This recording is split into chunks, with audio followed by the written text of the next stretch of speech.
বলছিলেন যে আপনি আমাকে ছাড়া কাউকে বিয়ে করবেন না। আপনাকে ছাড়া আমি কাউকে বিয়ে করবো না, আমি এটা তো বলি নাই। আপনি এই কথাটাই বলছিলেন। আমি এই কথা বলি নাই, আমি বলছি অন্য কাউকে, আমি বলছি অন্য কাউকে বিয়ে করবো না। হ্যাঁ, আপনি আমাকে ছাড়া অন্য কাউকে বিয়ে করবেন না, এবং এটাই তো বলছেন যে আপনি যদি আমাকে বিয়ে না করেন তাহলে আপনি আর কখনো কাউকে বিয়ে করবেন না, সারা জীবনে বিয়ে না করাই থাকবেন। কিন্তু আমি ওইভাবে বলি নাই, ঠিক আছে? ওটা আমি এমনি করে বলছিলাম, ও ঠিক আছে? আচ্ছা, তখন আজান শেষ হয়ে গেছে। আজান তখন শেষ হয়নি। আপনি ভিডিওতে ব্যাক করেন, আপনি আমার লাইফে আর থাইকেন না প্লিজ, আপনি আমার লাইফে থাইকেন না, ঠিক আছে? থাকেন না অন্য জিনিস, আর রাখবো না অন্য জিনিস, এখন আপনার কোনটা? ফার্স্ট অফ অল আপনাকে আমার ফ্যামিলি মানতেছে না, ঠিক আছে? এটা তো আপনি ভালো মতোই জানেন। আর আপনার ফ্যামিলির কথা শুনলে আমার এখানে আর জীবনেও কোনোদিন মানবেন না। আর ফার্স্ট অফ অল তোমার সাথে আমার হচ্ছে না, কোনো কিছুই মিলতেছে না তোমার সাথে, ঠিক আছে?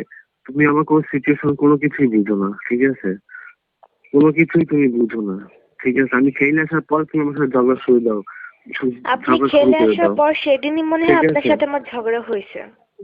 সেদিন এর অনেক আগে কিছু, অনেক আগে অনেক হয়েছে, কিছু প্রমাণ। বাট আচ্ছা যাই হোক, আমি তোমার সাথে আর রিসেন্ট। কথা বলবো না প্লিজ, তুমি আমাকে আর ফোন দিয়ে ডিস্টার্ব করবে না, ঠিক আছে? সেটা হবে না না হবে সেটা আমার পার্সোনাল বিষয়, ঠিক আছে? আমি তোমার সাথে আর কথা বলবো না, তুমি আমাকে আর ফোন দিয়ে কখনো ডিস্টার্ব করবে না, ঠিক আছে? তুমি তোমার মতো থাকো, তুমি তোমার মিডিয়াতে যাও বা না যাও সেটা তোমার পার্সোনাল বিষয়, ঠিক আছে? তো তোমার বিষয় নিয়ে আমাকে কেউ যেন কখনো নক না করে, ঠিক আছে? আমি তোমাকে জাস্ট মাইন্ড করে দিলাম। বিতর্কে রুবেল হোসেন, নাজনীন আক্তার হ্যাপি। পক্ষ বিপক্ষ নয়, সত্য উদ্ঘাটনের চেষ্টা আমাদের।